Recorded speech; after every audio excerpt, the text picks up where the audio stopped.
Hey everybody, Rocco Cilio, and I just needed to put a thought out into the universe.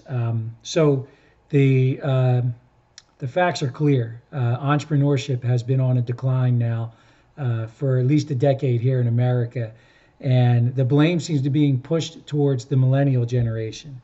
Although most millennials seem to associate with being entrepreneurs, they also seem to be the most well equipped to succeed as being entrepreneurs since they actually grew up in a digital age. They don't seem to be taking the step into business ownership. Some of the research that's out there cites things like, hey, well, you know what, they watch their parents struggle during the recession, and they're just not inclined to take that kind of risk. So maybe there's a fear of failure.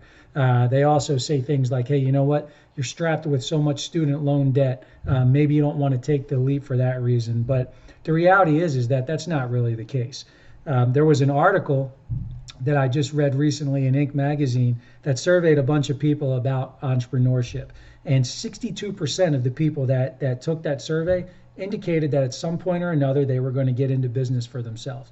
I think it was 17% cited that they actually had already attempted to do something, and for whatever reason there was a roadblock. And then there was 19% that already had plans to do something within the next 12 months.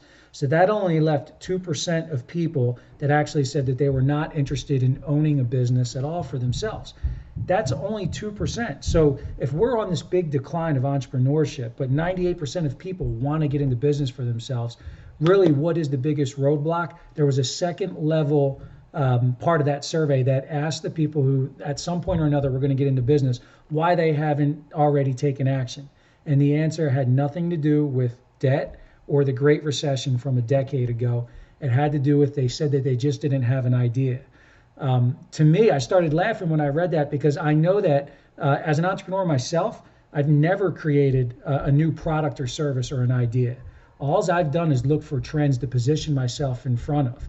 And I've been able to partner with companies that have allowed me to take their message and brand to marketplace through incredible systems that are already created up. All I had to do was play connect the dots to have any type of success. So I wanted to get this message out there to let people know that you do not have to create a new product and service to be successful as an independent homepreneur, entrepreneur, solopreneur, side hustler, whatever you want to call it. You just have to find something that you're passionate about and that you believe in. And then you can partner up with a company and other people that are peers that will help you be successful. So anyway, that was my thought to the universe today. Make it a great one.